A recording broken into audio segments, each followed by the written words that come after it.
দেৰগাঁৱৰ দধৰা বাৰেঘৰীয়াত বাঘৰ আতংক। আজি কেইবাদিন ধৰি দেৰগাঁৱৰ বিভিন্ন গ্ৰাম্যাঞ্চলত বাঘে ৰাইজৰ মাজত তীব্ৰ আতংকৰ সৃষ্টি কৰি অহাৰ তথ্য পোৱা গৈছে। উল্লেখ্য যে এই অঞ্চলত বাঘৰ আতংক আৰম্ভ হোৱাৰ পূৰ্বে আফুৱাগাং, কমাৰগাং, ভকতীয়া, বঙালগাং আদি অঞ্চলত বাঘে বিচৰণ কৰা ৰাইজে প্ৰত্যক্ষ কৰিছিল। জানিব পৰা মতে যোৱা নিশা দেৰগাঁৱৰ সাংবাদিক বিধান বৰদলৈৰ দধৰা বাৰেঘৰীয়াস্থিত নিজ বাসগৃহৰ পৰা এটা গৰু পোৱালি বাঘে লৈ যোৱাৰ প্ৰমাণ পাইছে। বাঘে ভক্ষণ কৰি এৰি থৈ যোৱা গৰু পোৱালিটোৰ অৱশিষ্টখিনি ঘৰৰ নাতিদূৰত এখন বাগানত উদ্ধাৰ কৰিবলৈ সক্ষম হৈছে। আতংকিত ৰাইজে বন বিভাগক বিহিত ব্যৱস্থা গ্ৰহণ কৰিবলৈ দাবী জনাইছে। বাঘৰ খবৰ ওলোৱাত ৰাইজ গভীৰ চিন্তাত পৰিছে। আজি আমাৰ সাংবাদিক বিধান বৰদলৈ আমাৰ সতীৰ্থ তেখেতৰ ঘৰত কালি নিশাই মোক যোগাযোগ কৰিছিলে। কালি নিশা তেওঁৰ ঘৰৰ পৰা এটা গৰু পোৱালি লৈ যায়। তেওঁৰ ঘৰ হৈছে বাৰঘৰীয়া। আমি আহি পিছফালে তেওঁলোকক দেখিলোঁ গৰু পোৱালিৰ যিটো অৱশেষো পালোঁ। বিশেষকৈ দেৰগাঁও বিভিন্ন প্ৰান্তত চলিছে বাঘৰ সন্ত্ৰাস।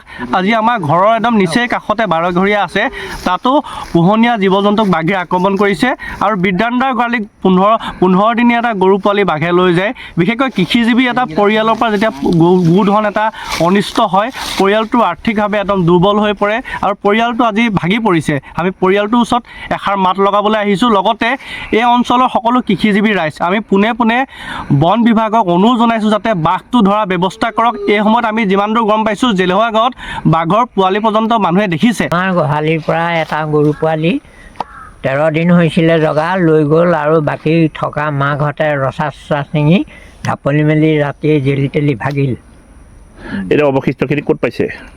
অৱশিষ্টখিনি এই পথাৰৰ মাজত আনি খাই নাৰী ভেৰুখিনি এৰি থৈ যোৱা আমি নিজে চকুৰে পালোহি এখন বাগানৰ কাষত। এটা গৰু পোৱালি বাঘে লৈ যায়। আমি গৰু পোৱালিটো অৱশিষ্টও পাইছোঁ। কি ক'ব দাদা?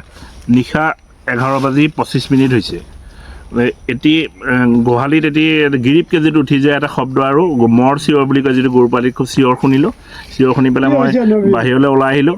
ওলাই আহি পেলাই দেখিছোঁ যে গৰু পোৱালিটো এটি বাঘে মোৰ ঘৰৰ কাষত থকা লোৱাডুং নামৰ জানটোৰ ফালেদি লৈ আহিলে আৰু ৰাতি যিহেতু আমাৰ শোৱাটো খুব সোনকাল হয় ঘৰৰ মানুহ, মই কাকো নজগাই চালোঁ। চাই পেলাই মই সেই সময়তে আমাৰ সতীৰ্থ মাধুৰ্য বৰাক মই যোগাযোগ কৰিলোঁ আৰু তাৰপিছতেই এতিয়া আহি বিচাৰি পেলাই বিশেষ সূত্ৰৰ পৰা খবৰ পালোঁ যে এই বাগানৰ যি স্বত্বাধিকাৰৰ পৰা খবৰ পালোঁ যে তেওঁলোকৰ বাগানত এটি গৰু পোৱালি আছে আৰু আমি আপোনালোকৰ লগত লৈ আমি বিচাৰি আহিলোঁ। আহি পেলাই ঘৰৰ গৰু পোৱালি যিহেতু মোৰ পিতৃয়ে তেখেতে আপোনালোকৰ আগত কৈছে চিনি পালে আৰু এই গৰু পোৱালিটোৱে হয় আৰু নিশা পূৰা 11:25 হৈছে।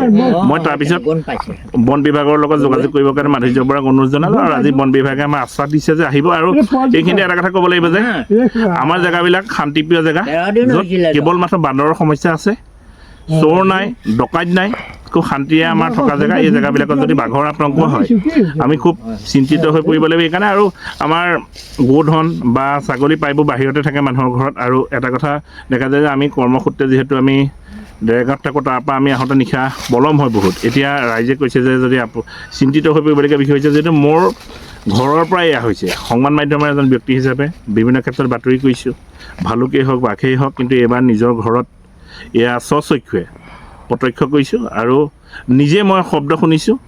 মই অকণমান স্বাস্থ্যজনিত সমস্যাৰ বাবে অলপ সাৰে আছিলোঁ। সাৰে থকাত 11:25 হৈছে পূৰা মই ঘূৰি চাইছোঁ। তাৰপৰা মই ওলাই আহিলোঁ।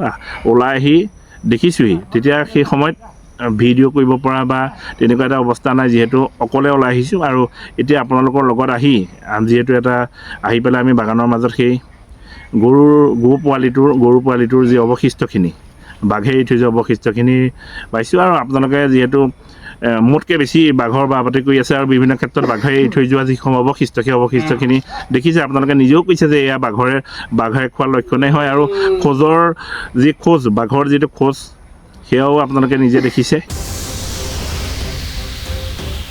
দেৰগাঁৱৰ পৰা Satyajit Hazarika report, Pratah time digital. Mobile plus physiotherapy wellness and rehabilitation centre দক্ষিণ কামৰূপৰ ব্যৱসায়িক প্ৰাণকেন্দ্ৰ বিজয়নগৰৰ লগতে VIP চক আৰু গুৱাহাটী মালিগাঁও পাণ্ডৱনগৰত থকা তিনিওখন ক্লিনিক বৰ্তমান প্ৰায় 20 বছৰৰ অভিজ্ঞতা পুষ্ট তথা এতিয়ালৈকে প্ৰায় 40,000 ৰোগীক সুস্থ কৰি তোলা ডক্টৰ পল্লৱীনাথৰ তত্ত্বাৱধানত চলি আছে। এই ফিজিঅ'থেৰাপি চেণ্টাৰ তিনিটাত বৰ্তমান অভিজ্ঞ ডক্টৰৰ দ্বাৰা যিকোনো জটিল ফিজিঅ'থেৰাপি চিকিৎসাৰ লগতে যিকোনো ৰোগীৰ ঘৰলৈ গৈ চিকিৎসা সেৱাৰ সুব্যৱস্থাও ৰাখিছে। আমাৰ ঠিকনা mobile plus physiotherapy wellness and rehabilitation centre opposite Oparshali Bijoynagar SBI branch.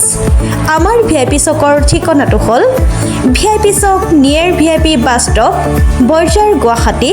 আমাৰ মালিগাঁও ঠিকনাটো হ'ল চেলাছ 360 physiotherapy and rehabilitation centre Maligaon Pandavnagar Guwahati 12। আমাৰ যোগাযোগ নম্বৰ হৈছে 8011744696।